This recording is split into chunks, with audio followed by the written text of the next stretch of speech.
আল্লাহ আমার রব, এই রবি আমার সব। আল্লাহ আমার রব, তোমার দুনিয়াতে আমি যেদিকে তাকাই, অথই নিয়ামতে ডুবে আছি সবাই। তোমার দুনিয়াতে আমি যেদিকে তাকাই, অথই নিয়ামতে ডুবে আছি সবাই। পাখ পাখানির গানে শুনি তসবি কলরব, তসবি কলরব। আল্লাহ আমার রব, এই রবি আমার সব। আল্লাহ আমার রব, কন্যা আল্লাহ আমার রব, এই রবি আমার সব। তোমার মদদ পেলে আমি আর না কিছু চাই, তোমার প্রেমের আনল আমি কি দিয়ে নিভাই। তোমার মদদ পেলে আমি আর না কিছু চাই, তোমার প্রেমের আনল আমি কি দিয়ে নিভাই। যার হয়েছো তুমি তার নেই কো পরাভব, নেই কো পরাভব। আল্লাহ আমার রব, এই রবি আমার সব। আল্লাহ আমার রব, দমে দমে তনু মনে তারি অনুভব, দমে দমে তনু মনে তারি অনুভব। আল্লাহ আমার রব, এই রবি আমার সব। আল্লাহ আমার রব, মারহাবা। রবকে আবার সবকে, আল্লাহ ইজ আওয়ার এভরিথিং। এটা অন্তরে ঢুকান যে আমার কোনো তৌফিক নেই, আমার কোনো ক্ষমতা নেই, আমার কোনো পাওয়ার নেই, আমার কোনো শক্তি নেই। যা আছে কে দিছেন? যেদিন আল্লাহ বলবে স্টপ, থাম, থেমে যা, পৃথিবীর কোনো অপশক্তির ক্ষমতা আছে, ক্ষমতা ধরের ক্ষমতা আছে স্টার্ট করতে পারে? এটা অন্তরে ঢুকান যে আমার কোনো তৌফিক নেই। তাহলে দেখবেন আপনি শান্তি পাবেন, সুকুন মিলবে, ইতমিনানে কলব হবে, এ আত্মার প্রশান্তি হবে, প্রশান্ত হবে আত্মা। এটা আপনি ঢুকান অন্তরে। যখন আপনি চিন্তা করবেন আল্লাহ যা করে ভালোর জন্যই করে, দেখবেন সব আপনার কাছে সহজ মনে হচ্ছে, কোনো কিছুই তো কঠিন না। কারণ আল্লাহ যা করে ভালোর জন্যই তো করে। ইঞ্জিনিয়ার সাহেব বিশাল এক কাজে রওনা, তো রাস্তার পাশ দিয়ে যাচ্ছে, দেখতেছে রাস্তার পাশে অনেক বড় একটা ক্ষেত, আর এই ক্ষেতটা হলো চাল কুমড়া, চাল কুমড়ার ক্ষেত। তো উনি দেখার পরে নামছে, চাল কুমড়াগুলো দেখা দেখতেছে মোটামুটি বড়ই তো, ভালোই তো দেখতে লাগে, কত বড় বড় ফল। এটা দেখে চিন্তা করতেছে এই যে এত বড় চাল কুমড়া, এই চাল কুমড়া গাছের, তাহলে গাছটা মনে হয় অনেক মোটা সোটাই তো হবে, কারণ এত বড় ফল, গাছটা কি মোটা। চিন্তা করতেছে, ডান বামে চতুর্পাশে দেখতেছে, কোথাও তো পায় না, বুঝেন নাই? কারণ মূলত এটার তো বীজ অথবা চারা অথবা গাছ মূলত মোটা না, চিকন। তো অনেক খুঁজা গিয়েও মোটা কিছু পায় না। দেখতেছে যে এটার গোড়া খুঁজা পাইছে, এটা চিকন লতার মতো, এরকম চিকন একটা গাছ। উনিটা দেখা কয়, এই জন্যই তো আল্লাহরে মানি না। নাউজুবিল্লাহ কইতেন না? এরকম একটা চিকুন গাছ, এটার মধ্যে এত বড় ফল দরকার আছে? ছোট হইলই তো হইতো। চিন্তা ভাবনা কইরা কুমড়া টুমড়া দেখা ইঞ্জিনিয়ার আবার রওনা, রাস্তা দিয়ে যাচ্ছে। আগের দিনের মানুষ তো, আগের দিনের যে লোকরা ছিল, এখানে যে মুরব্বীরা আছেন, মোটামুটি আপনারাও তো অনেকটা অভিজ্ঞ, কারণ জন্মের পর থেকে আপনারাও দেখতেছেন গাড়ি ঘোড়া আছে। এরপরেও যারা আগের জেনারেশন, এরা তো গাড়ি ঘোড়া কিছুই পায় নাই, হাইটা হুইটা যাইতে হয়েছে। যখন আমার বড় আব্বাই আমার মাঝে মাঝে বলতো, উনি হায়াত পাইছে, উনিও বলছে বাড়ি থেকে আমরা 7 কিলো 8 কিলো 9 কিলো পর্যন্ত গিয়া ওই বাজার থেকে বাজার করে আনতাম। এটা ছিল, এটা অনেক দিন হয়েছে, বিষয়টা এমন না, অনেক পুরাতন হয়ে গেছে, অনেক প্রাচীন, বিষয়টা এমন না। গাড়ি ঘোড়া নাই, তো উনি হাইটা রওনা দিস। রাস্তার এক পাশে গিয়ে ক্লান্ত হয়ে বট গাছের নিচে বসছে। বট গাছের নিচে বৈশা আরাম করতেছে। আগের দিনের মানুষরা কিন্তু লম্বা জার্নি কইরা এই গাছের নিচে বৈশা রেস্ট করতো, আরাম করতো। তো বট গাছের নিচে বসে রয়েছে। হঠাৎ করে তাকায় দেখে বট গাছের উপরে, গাছের মধ্যে দেখা যায় পাতার কিনারায় কিনারায় বট গাছের ফল ছোট ছোট। এখন আল্লাহরে আরেকটা গালি দিস, নাউজুবিল্লাহ কইতেন না। ওই জন্যই তো তোমারে আল্লাহ মানি না, এই জন্যই তো আলেম মানি না, উলামায়ে কেরাম মানি না, এই জন্যই তো আলেমদের কথাও পছন্দ হয় না। যারা আল্লাহর গুণগান গায় এই জন্য এদেরও পছন্দ করি না। বটগাছের নিচে বসলাম, তুমি তো আল্লাহ, তুমি ছোট লতার গাছের মধ্যে এত বড় চাল কুমড়া দিয়া দিলা, আর এই বট গাছের মধ্যে তুমি দিয়ে দিলে এত ছোট ছোট ফল, এত মোটা গাছ, এরপরেও ফল বড্ড ছোট। এই জন্যই তোমারে মানি না, এই জন্য তোমার গুণগান যে গায় তারে মানি না। এটা বইলা সঙ্গে সঙ্গে চিন্তা ভাবনা করে আর আমার আল্লাহরে গালি দিতে দিতে ইঞ্জিনিয়ার ঘুমায় গেল, শুয়া পড়ল। রেস্টের মধ্যে যখন ঘুম চলে আসলো, আমার মাওলার কুদরত, আল্লাহ পাক তারে দেখাইয়া হিদায়াতের লাইনে আমার আল্লাহ তারে নিয়ে যাবে। প্রচন্ড ঘুমে বিভোর হয়ে গেল। হঠাৎ ওই বটগাছের উপর থেকে পাখি আইসা যখন ওই পাতার মধ্যে লাড়া মারলো, দুইটা লাড়া মারার পরে উপর থেকে বটগাছের ছোট দুইটা ফল যখন তার মাথার মধ্যে পড়ল, টং করে উঠছে। লাফ দিয়ে ঘুম থেকে জেগে দেখে মাথার মধ্যে কি পড়লো, তাকায় দেখে ডানে বামে দুইটা পড়ে আছে, তাও বটগাছের ছোট ছোট ফল। আল্লাহ কয়ে তোরে আমি হিদায়াত দিয়ে দিব। এই চিন্তা নিয়ে আমার আল্লাহ তার এত বড় একটা পরীক্ষার মধ্যে ফেলাইল। আল্লাহ যদি কাউরে হিদায়াত দেয়, ও নাস্তিক হইলেও কোনো না কোনো একদিন ইসলামের ছায়া তলে চলে আসতে পারে, ঠিক কিনা? আর যদি আল্লাহ না দেয়, সারা দুনিয়ার যত আলেম আনো, দুনিয়ার যত আউলিয়ায়ে কেরাম আইনা যদি একটা গ্লাসের মধ্যে কও যে হুজুর একটু ফু মারেন, আর যদি তাকে বলেন যে তারে এক গ্লাস পানি পান করায়া দেন, আপনার ফুয়ের পানি খায়া সে হিদায়াত পেয়ে যাবে, জীবনে অসম্ভব না। আল্লাহ যদি কয় হিদায়াত দিলাম, হিদায়াত পেয়ে গেল। আল্লাহ যদি কয় না না হিদায়াত দেওয়া যাবে না, জীবনেও কোনো দিন কোনো বান্দা তারে হিদায়াত দিতে পারবে না। কারণ হিদায়াত দেওয়ার মালিক কে? ইন্নাকা লা তাহদি মান আহবাবতা ওয়ালাকিন্নাল্লাহ ইয়াহদি মান ইয়াশা।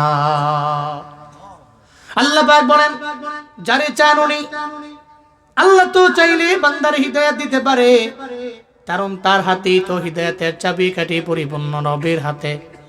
ওয়ালাকিন্নাল্লাহ ইয়াহদি মান ইয়াশা, আল্লাহর হাতেই তো যেই বান্দারে আল্লাহ চাই হিদায়াত দিয়ে দিবে, দিয়া দেয়। নবী যারে পছন্দ করে সে হেদায়েত পাবে এমন না। যদি নবীর পছন্দের হইতো তাহলে আবু তালেব কালেমা পড়ে মুসলমান হতে পারত, কিন্তু আবু তালেব পারে নাই, কালেমা পড়তে পারে নাই। কেন পারে নাই? কারণ হিদায়াত কবলে জুটে নাই। কারণ হিদায়াত দেওয়ার মালিক নবী না, হিদায়াত দেওয়ার মালিক উলামায়ে কেরাম না, হিদায়াত দেওয়ার মালিক আউলিয়ায়ে কেরাম না, হিদায়াত দেওয়ার মালিক একজন, চিল্লে বলেন তার নাম। এবার ওই সেকুলার মনে মনে চিন্তা ভাবনা করে, জীবনে আল্লাহকে কত গালি দিয়েছি, এত পরিমাণে গালি দিলাম, কিন্তু এতদিন পর্যন্ত যাই গালি দিলাম, এখন তো আল্লাহরই তো আমি চিন্না গেলাম। কারণ আল্লাহ তো যা করে বান্দার ভালোর জন্যই তো আমার আল্লাহ করে, বান্দার ভালোর জন্যই করে। এই আল্লাহ যদি আমার কথা শুই না, আমার মন মতো বটগাছের মধ্যেও যদি ওই চাল কুমড়ার মতো এর চাইতেও বড় যদি কোনো ফল বটগাছের মধ্যে দিয়ে দিত, আমি যখন ঘুমিয়ে যাইতাম তখন আমার মাথার উপরে এত বড় চাল কুমড়া মাথার মধ্যে পড়লে আমার জানাজাও লাগতো না, কোনো মানুষ আমার খবরও জানতো না। আমি 3 হাত 4 হাত পর্যন্ত মাটির নিচেই ডেবে যাইতাম, ঠিক কিনা? এজন্য আল্লাহ যা করে ভালোর জন্যই করে। আমার আল্লাহ বান্দার খারাপ হয় কোনো কিছু আমার আল্লাহ করে না। চিল্লায় পড়ে যাবে কি আল্লাহু আকবার। তাহলে আল্লাহ যা করে আমার আপনার ভালোর জন্যই তো করে। মাঝে মাঝে আমাদের মন হয়তো বলে এটা এভাবে না হয়ে এভাবে হলে হতো, এটা মন বলে। কিন্তু মনকে বুঝান, মন আল্লাহ যা করছে তোর ভালোর জন্যই করছে, তুই তো বাড়াবাড়ি করিস না, বেশি পণ্ডিতি করলে ঝামেলায় পড়ে যাবি না। তা তো মন বলে। তখন মনের কথা শুনে আপনি জবান দিয়ে বের করেন আল্লাহ তো এটা না করলেও পারতো, এটা বলা যাবে না, এটা করা যাবে না। আমাদের আম্মাজানরা এগুলো করে ভালো, বাপরে বাপ, বহুত পরিশ্রম করে ধান টানগুলো শুকাইতে দিছে। দেখা যায় আসমানটার মধ্যে হাঁস ধইরা একটু পরে বৃষ্টি হয়ে পড়বো, এমন রাগ হইয়া গেছে গা।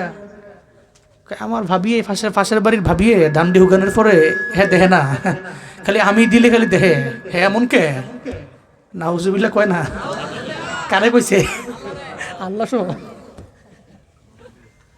স্বামীরে তো কই আল্লাহরে শো। আল্লাহ হিদায়াত দান করেন, আল্লাহ সঠিক বুঝ দান করেন। তাহলে আল্লাহ রব, আল্লাহ সব, এটা ভিতরে ঢুকান, তদ অনুযায়ী আমল করেন, পারবেন তো ইনশাআল্লাহ। আমি খুতবায় সূরাতুল মুলকের 2 নম্বর আয়াত তিলাওয়াত করেছি। সূরাতুল মুলক রাজত্বের সূরা, দামি সূরা। এখানে যারা আছেন সবারই মোটামুটি অনেকেরই সূরা মুলক মুখস্থ আছে, অথবা সূরা মুলক রাতের বেলা লাগায় ঘুমায় যান, সূরা মুলকের আমল করেন, তিলাওয়াত করেন, আমল করেন। এখানে বহু লোক এমন আছে। সূরা মুলক 2 নম্বর আয়াত আল্লাহ পাক কি বলছেন? উনি যে রাজত্বের মালিক, ওনার হাতেই যে ক্ষমতা, ওনার হাতেই যে পাওয়ার, উনি চাইলেই যে সব পারে। এ ব্যাপারে আল্লাহ পাক এই সূরা এনশিওর করেছেন। এই পৃথিবীতে যা চোখে দেখি আর না দেখি সব কিছুর মালিক কে? আল্লাহ। এই সব হচ্ছে মুলক, আর এই মুলকের মালিক হচ্ছেন আল্লাহ। এই সব হচ্ছে কি? যা দেখি না দেখি যা আছে সব মুলক। আর এই মুলকের মালিককে, এই আলামিনের রবকে। একটা জগৎ এমন না, সব জগতের রব উনি। সূরা মুলকে এটাই বলেছেন আল্লাহ পাক, আমি তো এমন মালিক। কেমন মালিক? 2 নম্বর আয়াতে আল্লাহ পাক বলছেন, আল্লাযী খালাকাল মাউতা ওয়াল হায়াতা লিয়াবলুয়াকুম আইয়ুকুম আহসানু আমালা ওয়া হুয়াল আজিজুল গফুর।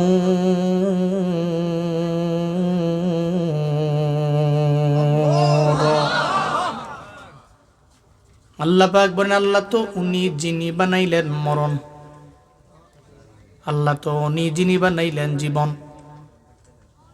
মরণ বানাইলেন আল্লাহ, জীবন বানাইলেন আল্লাহ। আল্লাহ পাক বললেন, আগে বললেন মৌত আমি বানাইলাম, এরপরে আল্লাহ বললেন জীবন আমি বানাইলাম। কারণ ছিলাম আগে মৃত, এরপরেই তো আল্লাহ পাক জীবন দিয়া দিলেন। এরপরে আবার মরণ হয়ে যাবে, এরপরে আবার জীবন দিয়ে রবের জবাব দিয়ে তার কাঠগড়ায় আল্লাহ পাক দাঁড় করাবেন। كيف تكفرون بالله وكنتم أمواتا فأحياكم ثم يميتكم ثم يحييكم ثم إليه ترجعون। চিল্লা জোরে পড়া যাবে কি আল্লাহু আকবার। আল্লাহ পাক বলেন, আল্লাহকে কেমনে অস্বীকার করো? ছিলাম মৃত্যু, আমি আল্লাহ তোমারে জীবন দিয়া দিলাম, এরপরে আবার আমি আল্লাহ তোমারে নিয়ে যাব, মরণ হয়ে যাবে, এরপর ওখান থেকে আমি আল্লাহ আবার উঠাবো, রবের দরবারে তোমার ফিরে যাওয়া লাগবে। আল্লাহ কয়, মরণ তো এই জন্যই আগে বানাইলাম, এরপরে জীবন। মনে রাখবা, যার জীবন আছে তার মরণ হয়ে যাবে, তবে বিড়ালের মতো মইরো না, সিংহের মতো গর্জন দিয়ে ইমান নিয়ে মইরা যাও। মরে তো সবাই 70 বছরের জিন্দেগি বা 80 বছরের জিন্দেগি, মরণের পরে কোনো ইম্প্যাক্ট তৈরি হয় না। মরে গেল কেউ খবরও নেয় না, মরে গেল ওই বান্দার ব্যাপারে কোনো বান্দা দোয়াও করে না। ওই বান্দা মরে গেল, তার জন্য রবের দরবারে কান্নাও করে না, বরং এমন জীবন নিয়ে মরে গেল, মরে যাওয়ার পরে কেউ তার নামও নেয় না। আবার জানাজার মধ্যে কয় লোকটা কেমন ছিল, মৌখিকভাবে কয় ভালো ছিল, 2 দিন পরে কয় তার মতো খারাপ এই জমিনের মধ্যে কেউ ছিল না। ও বান্দা, এমন মরে তো লাভ নাই, বরং এমন ভাবে মরে যাব, মরাই যেহেতু লাগবে তাহলে ঈমান নিয়ে মরবো, এমন ভাবে মরবো আমার মরণে মানুষ চোখের পানি ফেলে কান্না করবে। যেমন মারা গেল উসমান হাদি, সারা জিন্দেগি লাগে মানুষ তার জন্য কান্না করবে। আব্দুল হাই মোহাম্মদ সাইফুল্লাহর ভিডিওটা অনেকে দেখছে, এত বড় একজন বক্তা, এরপরেও আজ হাদির কবরের পাশে গিয়া দাঁড়াইয়া চোখের পানি ফেলা ফেলা কেন কান্না করে? এই গভীর রাতে কেন কান্না? জানাজার মধ্যে লাখো লাখো মানুষের কেন কান্না? হাদি তো সবার রিলেটিভ না, আত্মীয় না, মারা গেল, সারা বাংলাদেশের মানুষেরা তার জন্য চোখের পানি ফেলা কেন কান্দে? কেন কান্দে জানোনি?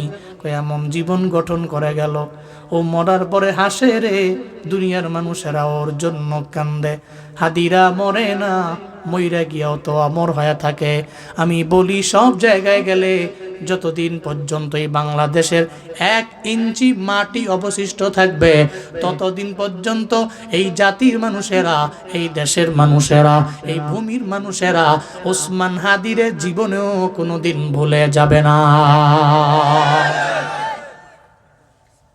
কারণ হাদিরা মরে না। যুগে যুগে আল্লাহ পাক মানুষের অন্তরের মধ্যে এদের বাঁচিয়ে রাখেন। এমন জীবন গঠন করো যেই জীবনে তুমি মইরা গেলে সবাই তোমার জন্য হাসবে না, বরং কান্না করবে। এলাকাতে মইরা গেলে বলতে পারেন, হুজুর আমি এত সেলিব্রিটি না, আমার এত ঈমান নাই, আমি এত পরিমাণে মানুষের সামনে পরিচিত হতে পারি নাই, কিন্তু আপনার এলাকার মানুষেরা আপনারে ভালো করে চিনে, আপনার গ্রামের লোকেরাও চিনে, তাহলে আপনারা তো সবাই চিনে, এলাকার লোকেরা চিনে, গ্রামের লোকেরা চিনে।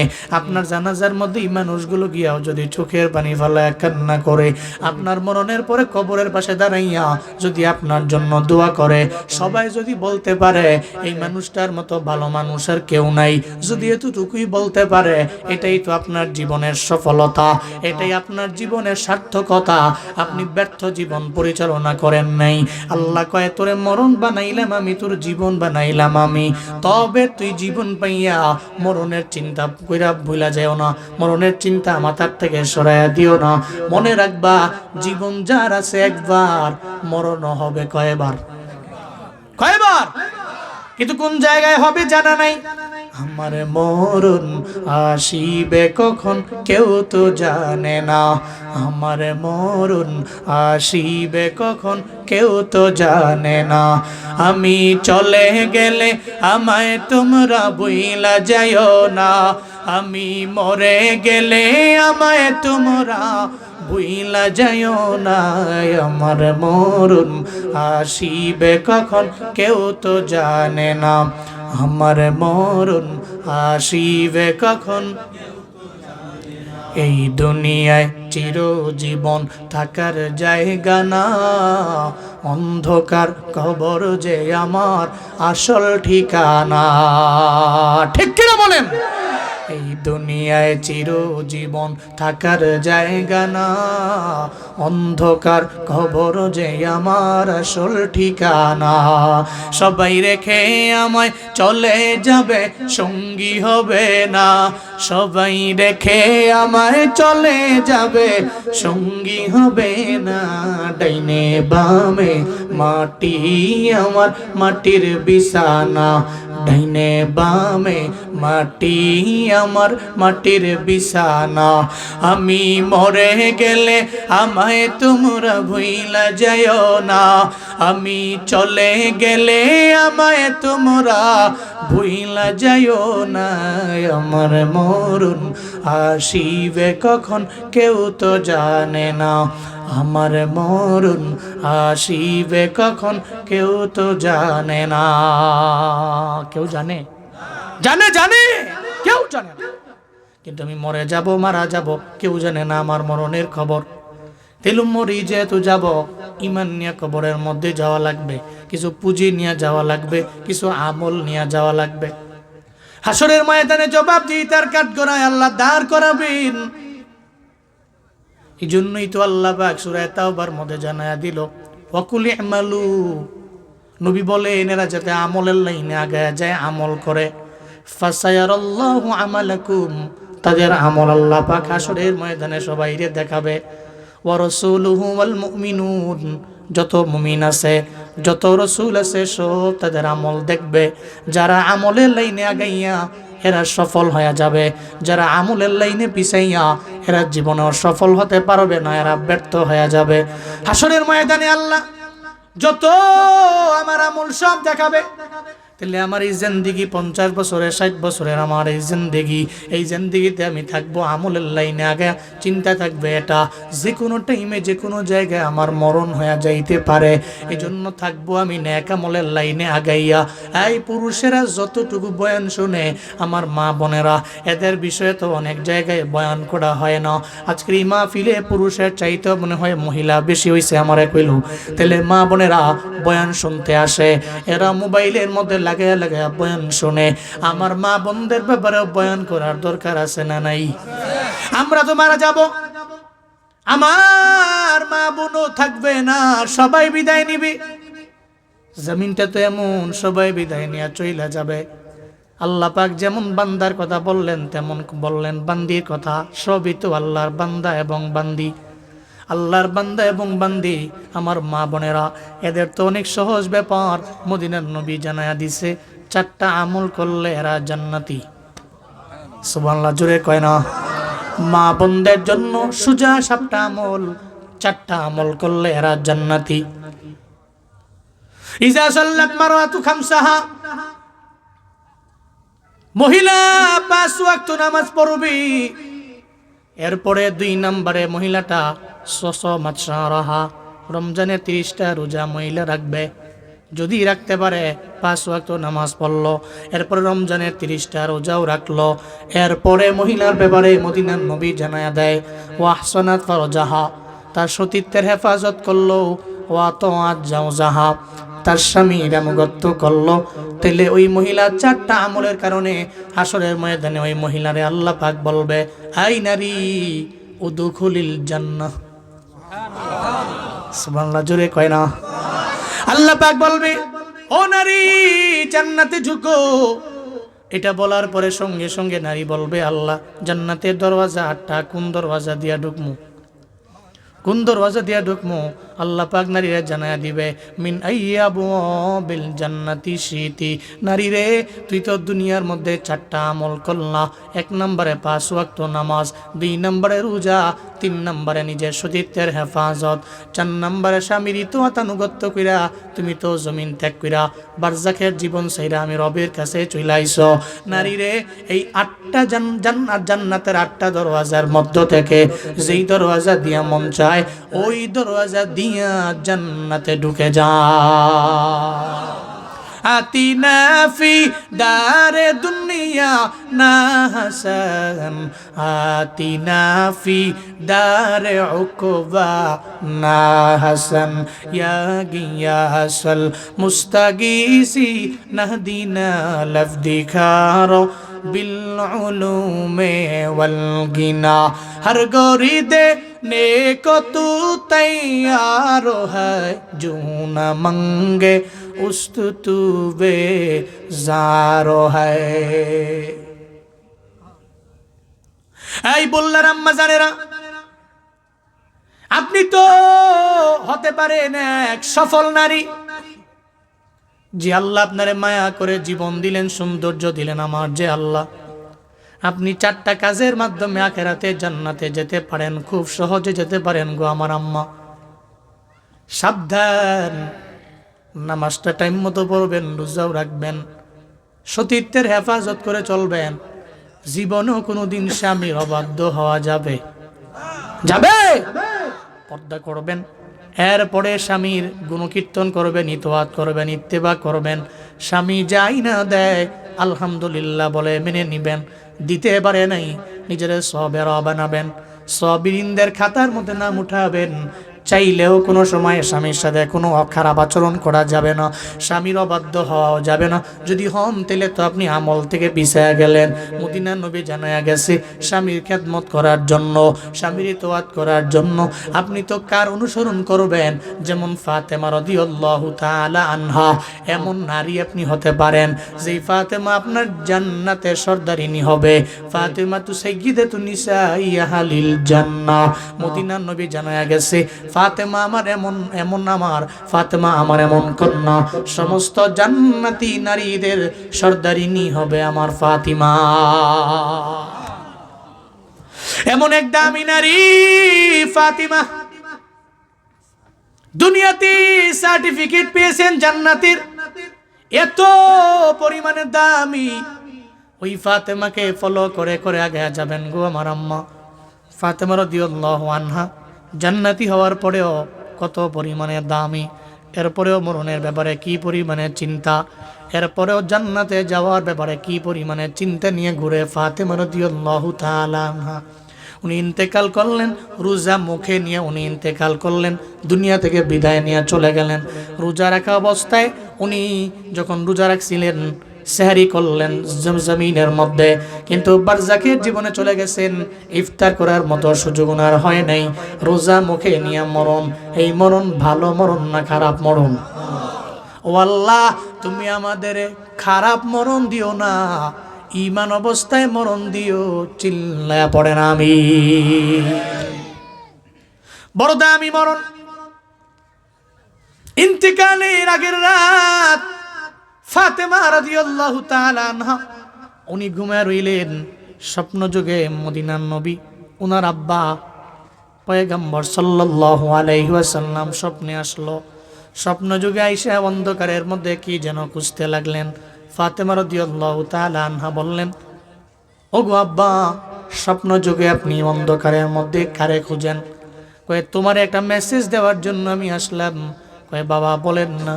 কয়ে তুমি সারি করবা, একটু পরে ঘুম থেকে যাইগা আমার জামাই আলীর সঙ্গে। আর শুনে নেও ও ফাতিমা, তুমি ইফতার জমিনের মধ্যে করতে পারবা না দুনিয়ায়। তুমি ইফতার করবা আমি বাবার সঙ্গে, আবার দুনিয়ার কোনো দস্তারখানায় নয়, ওইটা জান্নাতি দস্তারখানা। একটু পরে ঘুম থেকে যাইগে সেহারি হয়ে যাবে দুনিয়ায়, ইফতার হবে জান্নাতে। আল্লাহু আকবার। রাতের বেলা স্বপ্নে দেখলেন আমার পয়গম্বর স্বপ্ন যুগে আসলেন ফাতেমা রাদিয়াল্লাহু আনহা। এরপরে ঘুম থেকে জাগলো, সারির প্লেটের মধ্যে উনি বসে রইলেন হযরতে আলীর সঙ্গে। হযরতে আলীরে বলে না, যদি বলে তাহলে সারি করতে পারবে না, চিন্তায় পড়ে যাবে। হযরতে আলী চিন্তায় পড়ে চোখের পানি ফেলায় কাঁদতে কাঁদতে আর খাবার তার পেটের মধ্যে ঢুকবে না, এই চিন্তা করে হযরতে আলী জামাইরে কয় না, আমার পয়গম্বর স্বপ্ন যুগে আসলো, বাবা আমার আয়েশা জানায়া দিয়া গেল। এই ব্যাপারে পরিপূর্ণ না বইলা বরং দুইজনই খাইতে লাগলেন। সাহারি খাইয়া এবার দুইজনই, একজনে নামাজের মুসল্লায় ঘরের মধ্যে, আর একজনে চলে গেলেন মসজিদের মধ্যে নামাজে।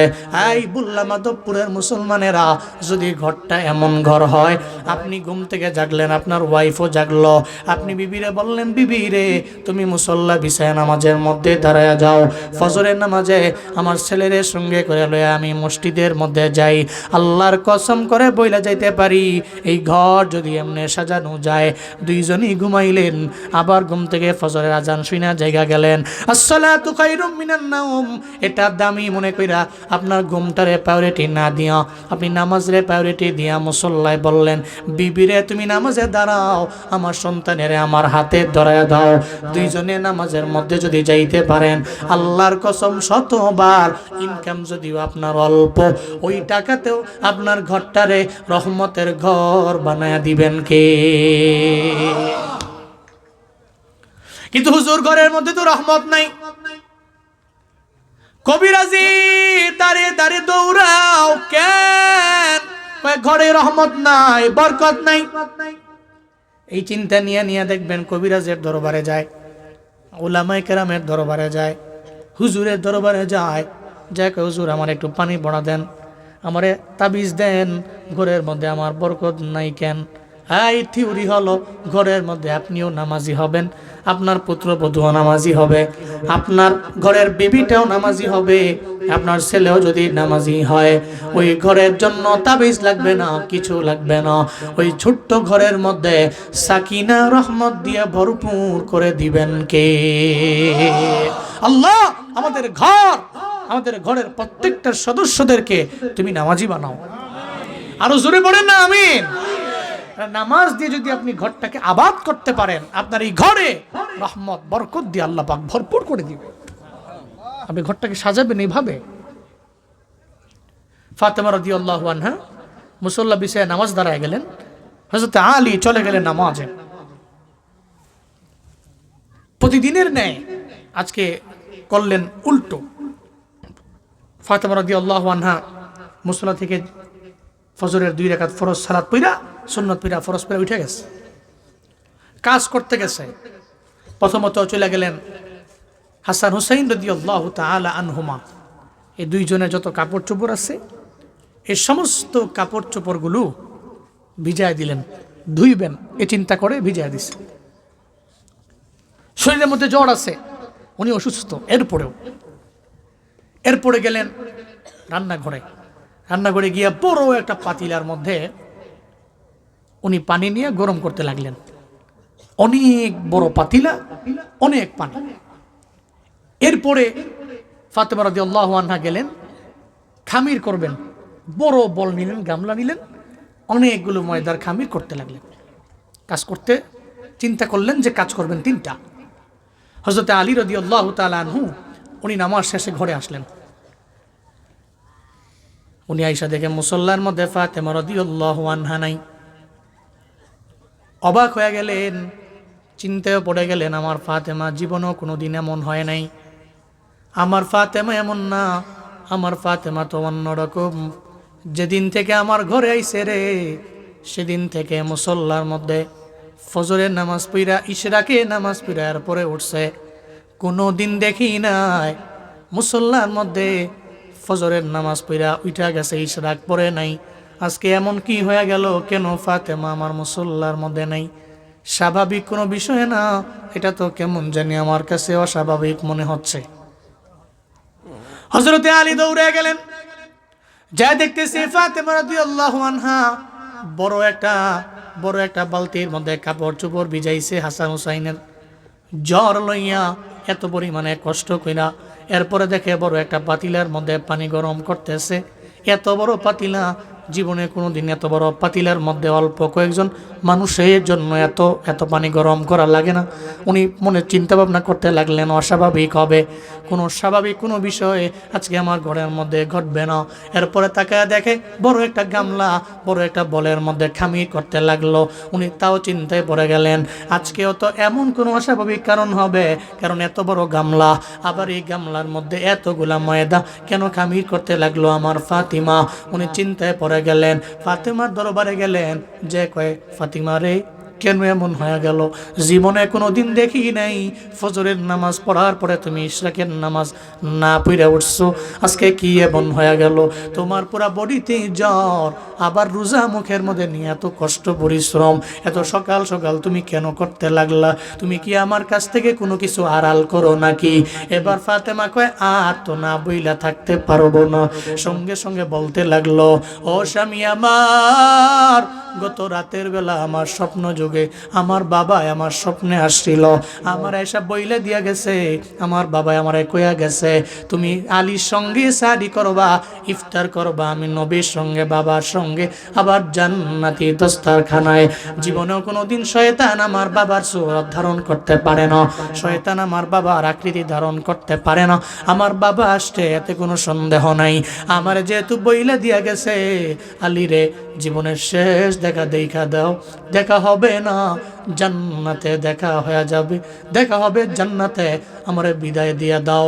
আমার বাবা স্বপ্ন যুগে আইছে রে, মনে হয় জীবনে কোনোদিন আমারে পাবা না, আমি ফাতেমারে আর দেখবা না, বিদায় দিয়ে দেও। আমার বাবায় যা বইলা গেছে জীবনও কোনোদিন এটা মিথ্যা হতে পারে না।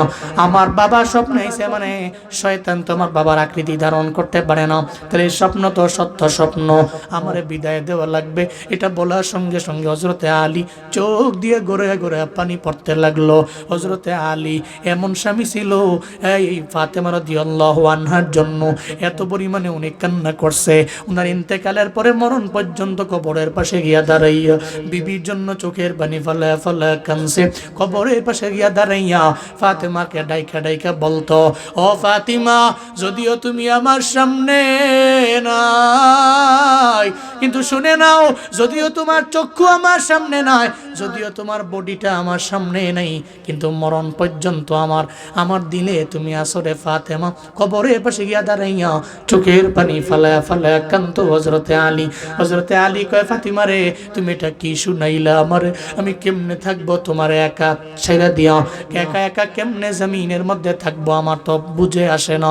চোখের পানি ফালায়া একটা ছোট বাচ্চা যেমন হাউমাউ করে কান্না করে, হযরতে আলী চোখের মধ্যে পানি, উনিও এমনি কান্না করতে লাগলো। এবার দুইজনে কান্না করে। ওদিকে হাসান আর হুসাইন খেলার মাঠ থেকে দৌড়ে যখন ঘরের মধ্যে আইছে, আসার পরে তাকায় দেখে মায়ও কান্দে, বাবাও কান্দে, কান্দে মায়, কান্দে বাবায়। সন্তান তো জীবনেও কোনোদিন এটা মাইনা নিতে পারে না। বাবার চোখে পানি, মায়ের চোখে পানি, এটা জীবনেও সন্তান মানতে পারে না। আপনারাই বলেন না, এটা কি মানা যায়?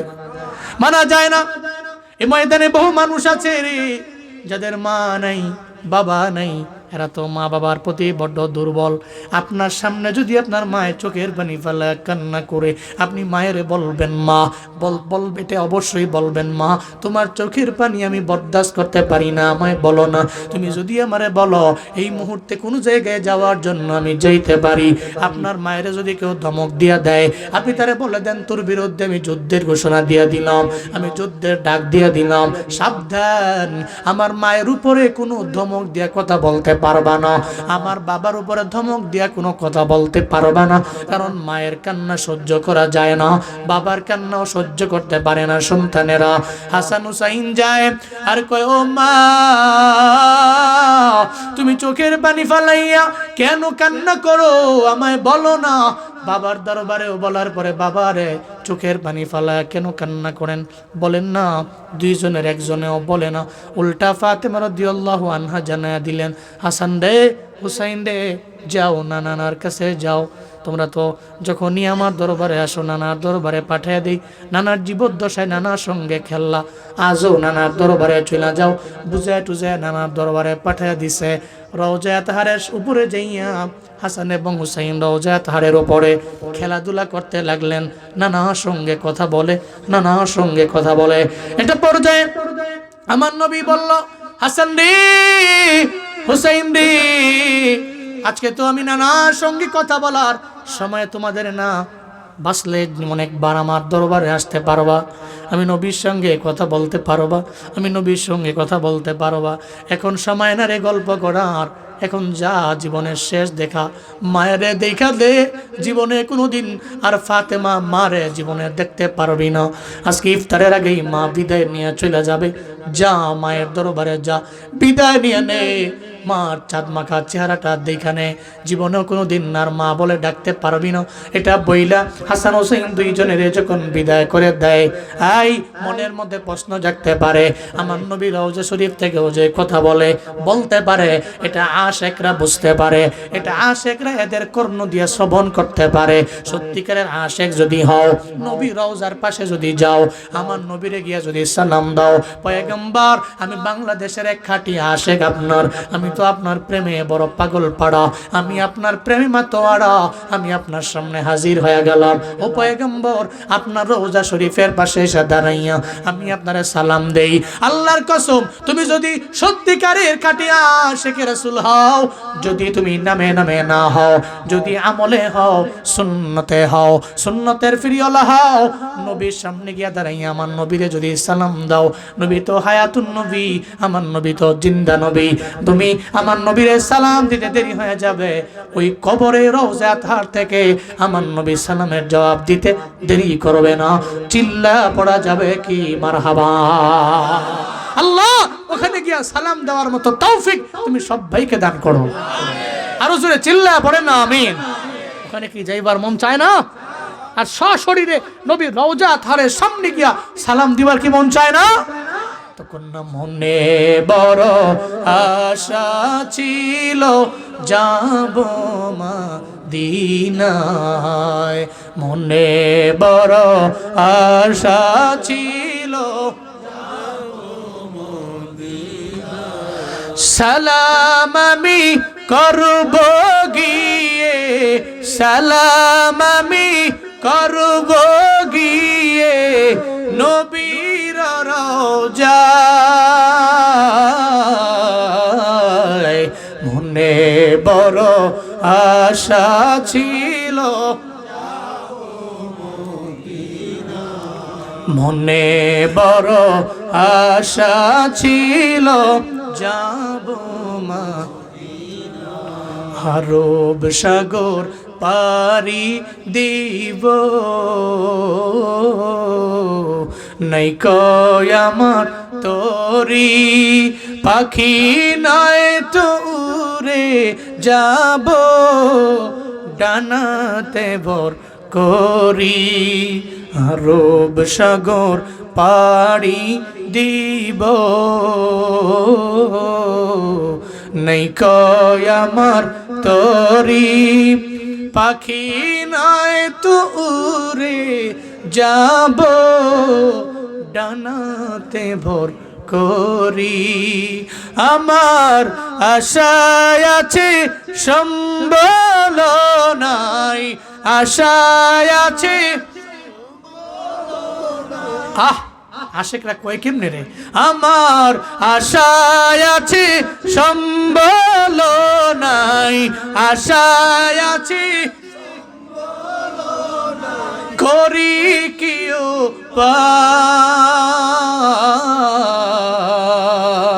উপায়, মনে বড় আশা ছিল, মনে বড় আশা ছিল কৌশল কইরা লইয়া যাইও, কৌশল কইরা লইয়া যাইও সোনার মদিনা,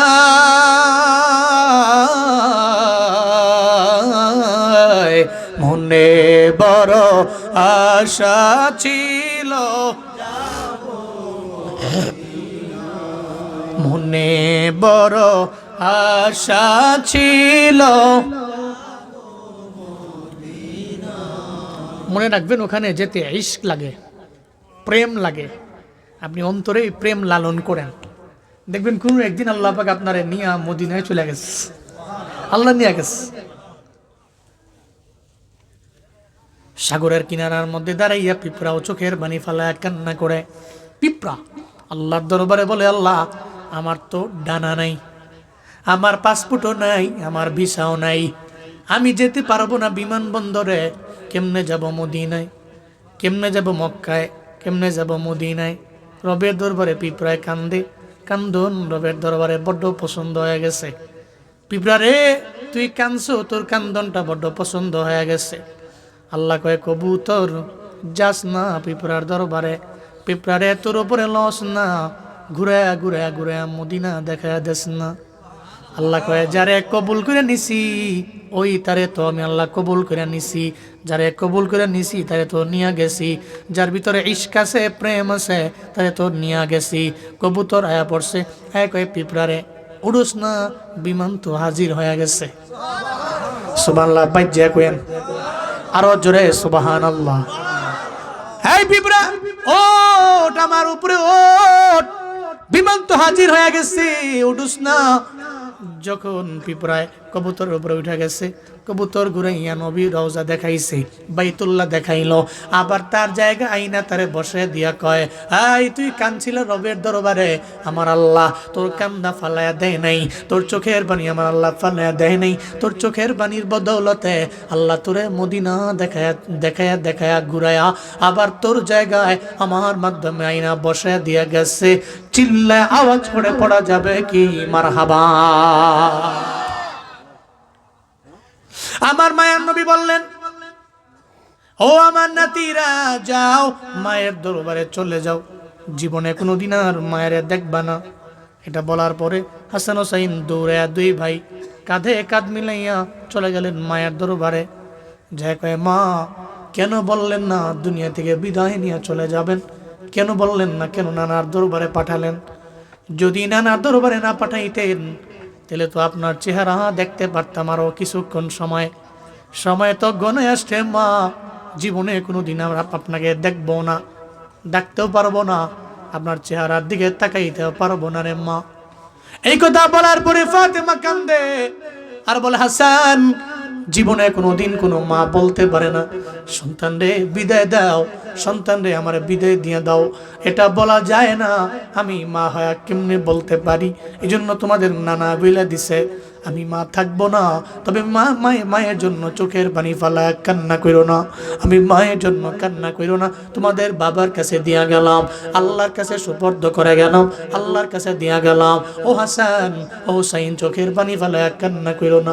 হাসান হুসাইন কান্না করে, এদিকে আলীও কান্না করে, ওদিকে ফাতেমা রাদিয়াল্লাহু আনহা এখনো মরণের ব্যাপারে চিন্তা, এখনো জাহান্নামের ভয়, এখনো রবের ভয়, এখনো অন্তরের মধ্যে কি পরিমাণে তাকওয়া। ও বুল্লার আম্মা জানেরা, একটু মনের কান লাগায় শুইনেন গো মা। বহুত তো বয়ান শুনলেন জীবনে, এক কান দিয়া ঢুকায়া আর এক কান দিয়া বের করলে হবে না, অন্তরের মধ্যে লালন করা লাগবে মা, অন্তরের মধ্যে লালন করা লাগবে। হযরত ফাতেমা রাদিয়াল্লাহু আনহা স্বামীর দরবারে স্বামীরে ডাকলেন আর বললেন, ও স্বামী, আমি তো বিদায় নিয়ে চলে যাব, থাকতে পারবো না, কারণ আমার আব্বাই বইলা দিয়া গেছে জান্নাতি দস্তারখানায় বাবার সঙ্গে আমার ইফতার হবে, দেরি করা যাবে না, আমারে বিদায় দিয়া দেন। তবে বিদায় দেওয়ার আগে আপনার দরবারে আমার দুইটা আবদার। এক নাম্বার আবদার হলো, যেদিন থেকে আমি আপনার ঘরের মধ্যে আসলাম ওদিন থেকে আমি আপনার হক পরিপূর্ণ আদায় করতে পারি নাই রে স্বামী, আপনার হক আমি আদায় করতে পারি নাই। আমি হক আদায় করতে যাইয়া হয়তো কোনো অন্যায় হয়ে যাইতে পারে, হয়তো হয়ে যাইতে পারে কোনো অপরাধ। বলেন না আমারে মাফ করছেন কিনা? যদি আপনি আমারে মাফ না কইরা দেন, হাসরের ময়দানে আল্লাহ যদি কয়, ফাতেমা রে, তোমার স্বামী তো তোমার প্রতি এত পরিমাণে রাগান্বিত হয়ে গেছে, ক্রোধান্বিত হয়ে গেছে, তোমার প্রতি স্বামী নারাজ হয়ে গেছে। হাসরের ময়দানে আল্লাহ যদি আমার ডাক দেয়, আমার বাবাই যদি আমার পাশে থাকে, সন্তানের কারণে আমার বাবাই কোটি কোটি উম্মতের সামনে আমার বাবাই লজ্জিত হয়ে পড়বে। না স্বামী রে, আমারে মাফ করছো নি, আমি তো হক আদায় করতে পারি নাই, আমি তোমার অধিকার আদায় করতে পারি নাই, হয়তো কোনো অপরাধ হয়ে যাইতে পারে আমার কথায়, হয়তো কোনো অন্যায় আমি করে ফেলতে পারি। স্বামী রে, আমারে বলো না তুমি আমারে মাফ করে দিছো কিনা। হযরতে আলী চোখের পানি ফালায় কান্না করে আর বলে, ফাতেমা, তুমি আমারে এটা কেন বলো? ও ফাতিমা, আমি তোমার যোগ্য না, তুমি তো দু জাহানের কম বাদশা নবীর কন্যা, আবার দুনিয়াতে জান্নাতের সার্টিফিকেটও পাওয়া গেল। মদিনার নবী বইলা দিয়া গেছে, তুমি জান্নাতের সব নারীদের সর্দারিনী নারী। ও ফাতিমা, আমি তোমার মতো এমন নারী আমি তো পাওয়ার মতো আমি যোগ্য ছিলাম না, কিন্তু এরপরেও আমার ঘরের মধ্যে তোমাকে আমি রাখলাম। কত রাত এমন হয়েছে, রাতের বেলা চুলার মধ্যে আগুন জ্বলে নাই, দিনের পর দিন চলে গেছে, চুলার মধ্যে আগুন জ্বলে নাই, আমি তোমারে খাবার দিতে পারি নাই আমার সন্তানগুলোর জন্য। তুমি এত কষ্ট করছো, কিন্তু না, আজকে তুমি আমারে বলতে লাগলা তুমি আমার হক পরিপূর্ণ আদায় করছো কিনা। আমার তো ভয় হয়, আমার তো চিন্তা হয়, দু জাহানের বাদশা নবী কামলিওয়ালার কন্যারে ঘরের মধ্যে আনলাম, কলিজার টুকরারে ঘরের মধ্যে আনার পরে আমি তার হক পরিপূর্ণ আদায় করতে পারলাম কিনা। হাসরের ময়দানে আমার আল্লাহ যদি বলে, আলী রে, ফাতেমারে ঘরের মধ্যে নিয়ে হক তো আদায় করতে পারো নাই, বিবির হক আদায় করতে পারো নাই, তাহলে আল্লাহর দরবারে আমি হিসাব দিতে পারবো না। স্বামী বলে এক ব্যাপারে, স্ত্রী বলে স্বামীরে আরেক ব্যাপারে। এই কি পরিমাণে মিল, কি পরিমাণে মহাব্বত! এমন মহাব্বত যদি ঘরের মধ্যে থাকে, এই বুল্লার আব্বারা, আমার বুল্লার আম্মারা, যদি এই মহাব্বত ঘরের মধ্যে থাকে, আল্লাহর কসম করে বইলা যায় ওই ঘর রহমত হবে, ওই ঘরের মধ্যে আল্লাহ বরকত বাড়ায় দিবে, সুকুন দিয়ে আমার আল্লাহ ভরপুর বানায় দিবে। এই ঘরের মধ্যে তো ঝগড়াঝাটি আছে না নাই? আরো জোরে কয় না, আছে না নাই? না, এটা করা যাবে না। ঘরটারে জান্নাতি ঘর বানান। আপনি আপনার স্বামীর সাথে ভালো আচরণ করবেন। স্বামীরা আপনারাও বিবির সঙ্গে আচরণ ভালো হবে। দাম্পত্য জীবনটারে আমার আল্লাহ সুখ দিয়ে ভরপুর বানায়া দিবে। ফাতেমা রাদিয়াল্লাহু আনহা স্বামীরে বলে একরকম, স্বামী বিবিরে বলে আবার আরেক রকম। কই আবদার আমার পূরণ হয়ে গেছে, আপনি আমারে মাফ করে দিছেন, আমার আর চিন্তা নেই, আমার আর টেনশন নেই, আমি তো মাফ পেয়ে গেলাম। এবার 2 নম্বরে, স্বামীরে আপনার প্রতি আমার আবদার হইল, আমি তো ইফতারের আগেই দুনিয়া থেকে বিদায় নিয়ে চলে যাব, সন্ধ্যা হইতে দেরি, সঙ্গে সঙ্গে আমারে অল্প কয়েকজন দিয়েই আমার জানাজার ব্যবস্থা করে ফেলবেন, আমার দাফন কাফনের ব্যবস্থা কইরা আমারে কবরের মধ্যে দাফন করে ফেলবেন। আমার জন্য আপনি সকাল পর্যন্ত অপেক্ষা করবেন না, ইন্তজার করবেন না, অপেক্ষা করার কোনো দরকার নাই। হযরতে আলী বলে, ও ফাতিমা, তুমি এত দামি নারী, দুজাহানের বাদশা, নবীর কন্যা, আবার জান্নাতের সব নারীদের সর্দারিনী নারী, তুমি কেমনে বললা? তুমি আমায় বলো না, এটা কেমনে সম্ভব? রাতের বেলা তোমারে আমি যদি অল্প কয়েকজনের মাধ্যমে আমি যদি জানাজা দিয়া তোমারে কবরের মধ্যে দাফন করি, এলাকার লোকেরা আমারে খারাপ বলবে, মন্দ বলবে। দিনের বেলা সবাই তো তোমার জানাজার মধ্যে আসতো, একটা জান্নাতি নারীর জানাজা, সবাই তো অংশগ্রহণ করার জন্য আমার দরবারে বলবে, কেন এটা করলাম? সবার দরবারে আমার জবাবদিহি করা লাগবে। হযরতে ফাতেমা বলে, ও আমার স্বামী, আমার রাতের বেলা আপনি দাফন করবেন কেন? দিনের বেলায় কেন করবেন না? কারণ হলো, দিনের বেলা যখন আপনি জানাজার নামাজ পড়ার জন্য যখন আমার জানাজায় অনেক মানুষ উপস্থিত হয়ে যাবে, অনেকে আসবে, আসার পরে আমার খাটিয়ার দিকে অনেকে তাকায়া থাকবে, আমার খাটিয়ার দিকে তাকাইয়া অনেকে দেখবে আমি দুজাহানের বাদশা নবীর কন্যা, অনেক মোটা ছিল নাকি অনেক চিকন ছিল, অনেক লম্বা ছিল নাকি অনেক খাটো ছিল। এই ব্যাপারে দেখার পরে সবার দরবারে গিয়া বলে বেড়াবে, অনেকের দরবারে গিয়া সমালোচনা করবে যে নবীজির কন্যা মোটা ছিল নাকি চিকন ছিল, নবীজির কন্যা লম্বা ছিল না খাটো ছিল। একটা পর্দার খেলাফ আমার হয়ে যাবে। হাসরের ময়দানে আমার আল্লাহ যদি কয়, ফাতেমারে, তোরে তো জান্নাতের নারীদের সর্দারিনী আমি বানাইছিলাম সাইয়্যেদা, আমি জান্নাতের সব নারীদের লিডার তোমারে বানাইছিলাম। ফাতিমা, তুমি তো দুজাহানের বাদশা নবীর কন্যা, কেন পাল্লা? কেমনে পাল্লা? এই পর্দার বিধানের লঙ্ঘন করতে তুমি কেমনে পাল্লা? আমি দুজাহানের বাদশা নবীর কন্যা হইয়া যদি এই পর্দার খেলাফ করে ফেলি, হাসরের ময়দানে আমার আল্লাহ আমার প্রতি রাগ হয়ে যেতে পারে, আমার প্রতি আমার আল্লাহ ক্রোধান্বিত হয়ে যাইতে পারে। এই জন্য স্বামী, আপনার দরবারে আমি আবদার জানাইলাম, আমারে রাতের বেলায় দাফন করবেন, আমার জানাজার মধ্যে অনেক মানুষের উপস্থিতি আমার হওয়া লাগবে না, দিন পর্যন্ত ইন্তজার করবেন না, দিন পর্যন্ত অপেক্ষা করার প্রয়োজন নাই। ও বললার আম্মা জানেরা, তাহলে আপনি তো জান্নাতের সার্টিফিকেট পান নাই। হযরতে ফাতেমা জান্নাতের সার্টিফিকেট পেয়ে গেলেন, এরপরেও দেখেন না কি সুন্দর কথাবার্তা, জান্নাতের সব নারীদের সর্দারিনী হয়ে যাবে ফাতেমা। ওগো আম্মা জান, এজন্য বিনয়ের সাথে বলি, জীবনেও পর্দার খেলাফ কোনো কাজ করা যাবে না। 5 ওয়াক্ত নামাজ আদায় করবেন, রমজানে রোজাগুলো রাখবেন, আপনি সতীত্বের হেফাজত করে চলবেন, কোনো অন্যায় লাইনে যাবেন না।